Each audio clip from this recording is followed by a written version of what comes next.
بدأنا بسم الله وبالصلاة الله على رسول الله وآله الأبرار. Ini suasana ini adalah barokahnya doa para guru-guru kita, doa orang-orang soleh, doa para wali murid juga, termasuk doa ibu-ibu juga. Karena dikatakan dalam kitab Bahjatul Majalis itu doanya wanita yang solehah itu seperti doanya 100 wali katanya. Nggak tahu sumbernya dari mana, tapi dikatakan oleh para ulama. Maknanya doanya wanita soleh itu sangat tinggi nilainya. Karena apa? Memang langka, ini wanita solehah itu juga langka. Sehingga kalau ada wanita solehah, doanya kayak 100 wali. Jadi kalau ada 10 wanita solehah itu jadi 1000 wali. Gak usah banyak-banyak, sudah cepat hidayah menyebar kemana-mana itu. Berkat doa para guru kita, doa para masyayikh kita, doa para wali murid, doa santri sendiri, dan pengorbanan semua. Karena wali-wali murid ini juga saya lihat korban besar. Dari tempat-tempat yang jauh datang ke sini hanya untuk supaya anaknya belajar ilmu. Kemarin itu ada satu wali murid itu diceritakan kepada saya untuk datang ke sini itu beliau jual satu rumahnya. Rumahnya itu nggak tahu berapa, dijual satu untuk datang ke sini. Dari Kalimantan itu. Nah itu orang kayak begitu, kalau ikhlas itu jelas tuh mesti ada nilainya di sisi Allah.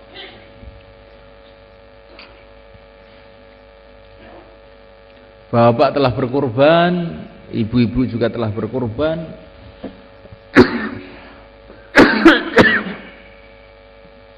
Anak-anak sudah berkorban juga. Semoga pengorbanan kita ini barokah seperti pengorbanan keluarga Ibrahim alaihissalam.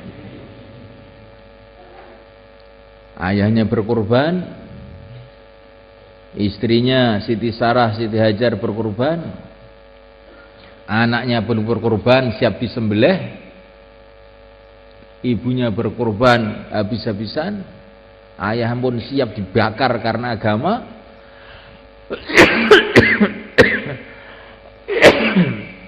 Akhirnya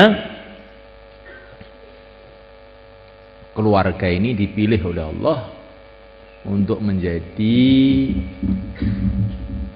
asbab hidayat seluruh alam. Keluarga inilah yang akhirnya menurunkan yang mulia Nabi Agung Muhammad sallallahu alaihi wasallam. Nabi Agung melahirkan Sayyidah Fatimah radhiyallahu taala anha. Sayyidah Fatimah melahirkan Hasan Husain radhiyallahu taala anhuma. Sayyidina Hasan, Sayyidina Husain melahirkan ulama-ulama, melahirkan pejuang-pejuang, termasuk Wali Songo yang akhirnya menyebarkan agama di negeri ini. Begitulah pengorbanan-pengorbanan kita ini, semoga Allah terima. Amin. Hadirin dimuliakan Allah Subhanahu wa taala. Tapi perlu diingat oleh bapak-bapak, ibu-ibu, wali murid bahwa anak-anak ini walaupun tingkat hafalannya sudah begitu banyak, sudah saya katakan begitu banyak untuk ukuran zaman ini. Untuk ukuran zaman ini sudah sangat banyak. Ada beberapa orang yang hafal sampai 10.000 hadis. Ini termasuk barang langka di alam semesta ini. Tapi walaupun hafalan sudah banyak, belajar juga sudah agak lama, tapi mereka itu masih anak-anak. Perlu mereka itu dibimbing lagi, didewasakan.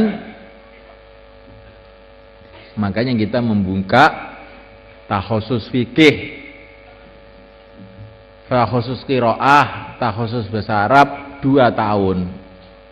Maksudnya apa? Jangan sampai nanti anak-anak yang sudah punya kelebihan-kelebihan ini mentalnya belum dewasa, kemudian pulang akhirnya kembali kepada keawaman lagi. Karena namanya anak-anak itu walaupun kayak apa ya anak-anak. Perlu mereka agak sedikit lagi didewasakan supaya mereka lebih dewasa. Dan supaya menambal kekurangan-kekurangannya di kelas-kelas 1, 2, 3, 4, 5, 6, 7 itu 8 kita buka takhusus supaya mereka menyempurnakan kekurangan-kekurangannya itu. Ada yang punya kelebihan dalam qiraah tapi tajwidnya masih pletot-pletot. Ada yang sudah hafal Bukhari tapi nahwunya masih lemah, maka kita sempurnakan. Insyaallah mulai kan? Ini saya ingatkan kepada santri-santri semua dan juga wali murid, jangan mikir kemana-mana. Mau dikirim ke luar negeri, enggak, takhusus dulu. Dan ini untuk kemaslahatan anak-anak kita sendiri. Bukan ini maksudnya itu saya itu menahan-nahan anak-anak, bukan. Supaya keilmuannya itu mateng. Kita sudah mengirim anak-anak ke Pakistan, kurang lebih 500 orang kita kirim ke sana, mulai tahun dulu sampai sekarang itu. Tapi kenyataannya bagaimana? Nah, yang dulu di Temboro itu maju ya pulang dari sana ya maju. Tapi kalau di Temboro dulu itu sabiqunal mutaakhirun, ya, bukan sabiqunal awalun, sabiqunal mutaakhirun ya. Di sana pun kelihatannya juga sedikit perkembangannya. Cuman tambah gelar Maulana. Fikihnya itu lemah jadinya. Keilmuannya lemah. Tapi kita berharap disempurnakan takhusus dulu biar keilmuannya itu agak lumayan, baru dikirim ke Pakistan untuk belajar semangat dakwah di sana. Belajar ke Yaman, nah, boleh juga, tapi setelah takhusus untuk belajar ziarah kubur di Yaman. Nah, ini jagoan dia ziarah kubur tuh orang Yaman tuh. Tapi sebelum itu semua keluar setahun dulu. Kok banyak sekali? Belum banyak, mesti tambah satu lagi. Kamu harus pernah khidmat di pondok ini minimal 1 tahun. Enak saja kamu sudah diajari 10 tahun, kamu terus nggak mau membantu saya? Itu namanya tidak syukur toh. Keluar setahun itu untuk umat. Ke Pakistan itu untuk menambah wawasan dakwah kamu, dakwah seluruh alam. Yaman supaya kamu ketemu orang-orang soleh di sana. Itu mbahnya Wali Songo ada di sana, Fakih Muqaddam. 1 tahun untuk saya. Bagaimana? Nah, ini penting nih. Karena saya ini juga sudah capek loh ngajar kamu itu. Sampai saya sekarang sakit-sakitan itu sebetulnya gara-gara kamu, bukan karena kebanyakan kolesterol, bukan ya. Kebanyakan sumpek melihat kamu ini ya. Sekarang gembirakan saya khidmat setahun. Apa tugasnya? Nanti kamu membantu adik-adik kamu yang itu musyawarah habis isya itu ya. Sehingga mutu santri-santri yang akan datang lebih baik daripada yang sekarang. Insya Allah. Nah, insya Allah itu kalau menurut orang-orang soleh maknanya janji. Bukan insya Allah itu mau untuk menghentikan orang bicara. Maknanya janji dan berharap kepada Allah agar Allah mudahkan apa yang kita niatkan. Itu maknanya insya Allah.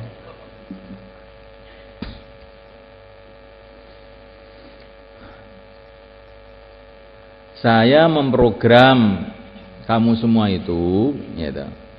Betul, karena saya itu sayang sama kamu loh. Saya memprogram kamu persis seperti saya memprogram anak-anak saya. Itu anak-anak saya tidak ada yang saya kirim kemana-mana. Harus selesai takhusus. Ya nggak? Itu anak-anak saya tahu semua tuh kamu. Jadi bukan saya ini nyuruh kamu takhusus itu maksud untuk ganjel takhusus, bukan begitu. Ya. Tapi untuk supaya ini, masya Allah, zaman ini keilmuan itu, keilmuan agama itu tambah merosot, tambah merosot, tambah merosot. Jadi kalau kita biarkan, ya tambah lagi merosot. Seperti yang diceritakan Pak Bet tadi, profesor, doktor, tamatan Azhar, tapi baca Quran pletot-pletot. Kenapa? Memang tidak belajar tajwid loh. Walaupun dia itu profesor atau di atas profesor, kalau nggak belajar tajwid apa tahu tajwid? Ya nggak bisa. Jadi titel itu bukan menunjukkan orang itu bermutu. Maka kita ingin pesantren kita itu membentuk orang-orang yang bermutu, bermutu imannya dan mujahadahnya, fikir umatnya. Maka kita buat program-program dakwah, berpikir bermutu keilmuannya, bermutu waroknya, nggak mau dengan perkara-perkara yang haram.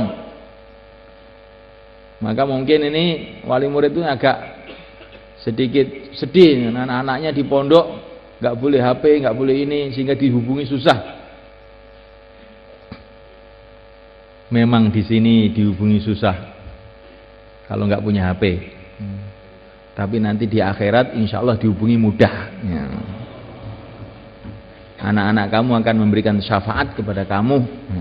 Dihubungi mudah karena dia hafid Quran, bisa mensyafaati ayahnya ibunya. Di Temboro dihubungi 10 tahun nggak bisa. Di Padang Masyar langsung menjemput kita. Mana yang untung? Nah, gara-gara HP ini anak-anak nggak konsentrasi. Ada genteng bocor tahu, adiknya sakit tahu, walimah tahu, apa aja jadi tahu. Akhirnya ngajinya tidak konsentrasi, tidak tawajuh. Akhirnya jadi kedodoran, tidak berhasil. Maka Nabi Musa alaihissalam ketika mau menerima wahyu, menerima ilmu agama, maka digiring oleh Allah, ditarik oleh Allah subhanahu wa ta'ala di puncak gunung dulu, di Tursena sana, baru layak untuk menerima kalamullah. Begitu juga yang mulia Nabi Agung Muhammad SAW ketika mau menerima wahyu, digerakkan hatinya oleh Allah untuk ke sana, Gua Hira. Maka dalam logo Al-Fatah itu kan ada Iqra gitu kan, ada Iqra, terus di bawahnya gunung itu Jabal Nur, itu Gua Hira itu. Jadi maksudnya kalau kamu ke Al-Fatah ini berarti kamu masuk Gua Hira, belajar Iqra. Gua Hira ada HP-nya enggak? Enggak ada. Ya. Sunyi. Ya.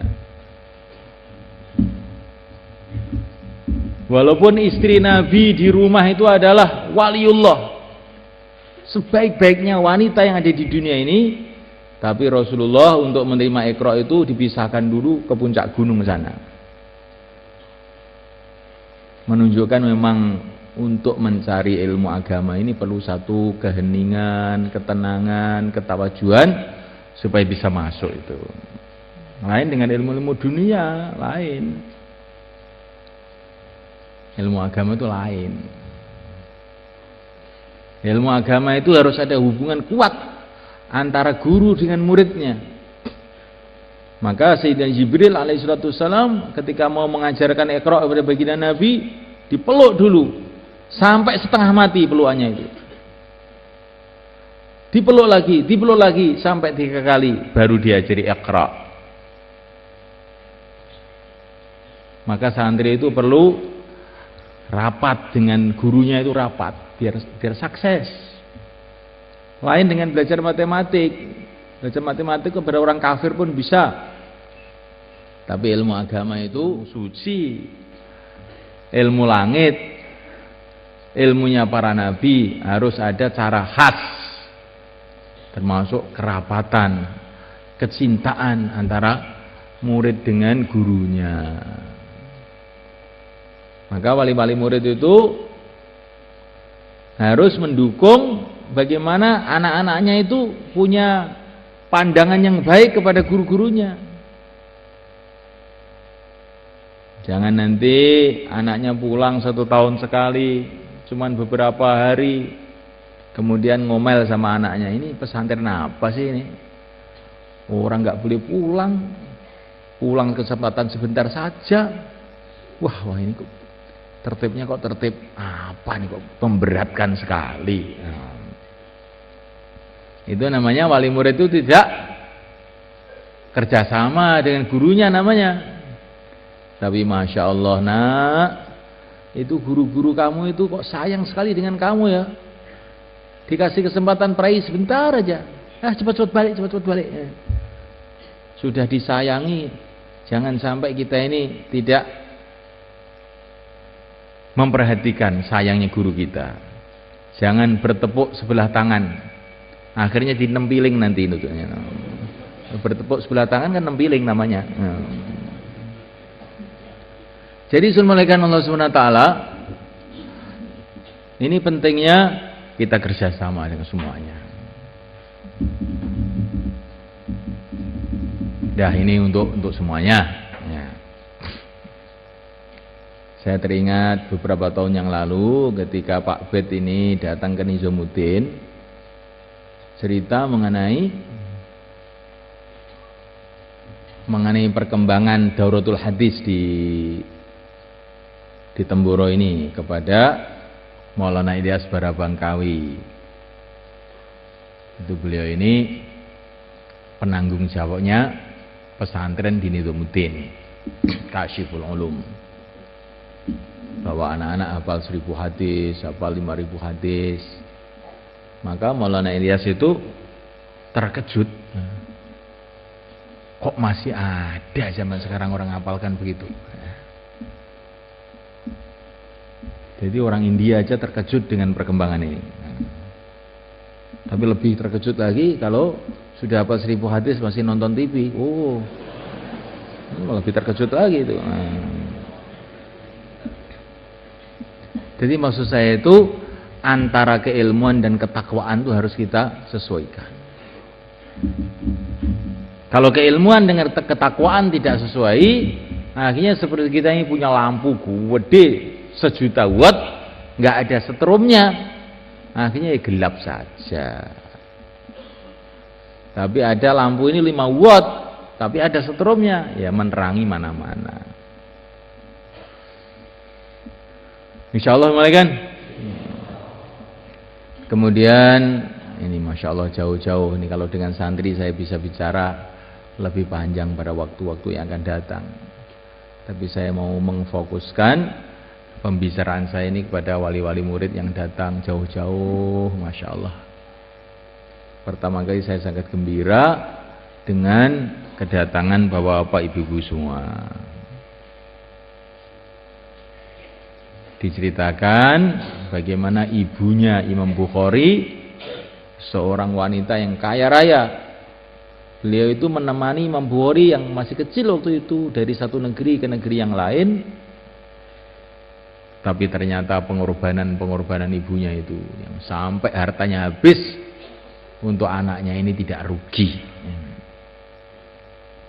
Sehingga ilmunya Imam Bukhari menjadi rujukan bagi seluruh umat di seluruh dunia sampai sekarang. Kayak apa untungnya ibunya Imam Bukhari itu. Maka kalau ibu-ibu, Masya Allah, mungkin sedikit korban untuk anaknya ini insya Allah tidak akan rugi. Pengorbanan seorang ibu sangat tinggi nilainya di sisi Allah. Cita-cita seorang ibu sangat mempengaruhi keadaan anaknya. Nah, oleh karena Allah Subhanahu wa taala sebagaimana diceritakan dalam Al-Qur'an, istrinya Sayyidina Imran ketika beliau hamil berdoa, idz qalat imra'atu Imran rabbi inni nadartu laka ma fi batni muharrara fataqabbal minni innaka antas samiul alim. Ketika beliau hamil berdoa kepada Allah, ya Allah, saya bernazar, saya bercita-cita bahwa anak saya ini muharrar, hanya untuk agama saja ya Allah, hanya untuk berkhidmat kepada agamamu saja. Terimalah nadar saya ini ya Allah dari aku. Di awal kesuksesan anak itu dimulai dari niat tulusnya ibunya. Ibu-ibu ini dengar, ini penting ini. Sudah punya niat seperti istrinya Imran ini belum ini? Ya Allah, saya bernazar anak saya ini untuk agamamu. Saya tidak ingin anak saya ini jadi lurah, jadi camat, jadi bupati, jadi presiden. Tidak. Betul itu? Presiden sudah ada. Untuk apa kamu jadi presiden? Nanti nganggur kamu. Lurah juga sudah ada. Ini Pak Muson juga ada di sini, Pak Lurah. Kamu mendaftarkan lurah, ya mesti nggak diterima. Kita jangan bercita-cita anak-anak kita jadi pejabat-pejabat. Tapi bercita-citalah anak-anak kita jadi asbab hidayah untuk pejabat-pejabat. Kayak Wali Songo. Tidak ingin jadi raja, tapi jadi asbab hidayah untuk raja-raja, sehingga raja-raja Jawa pada masuk Islam semua.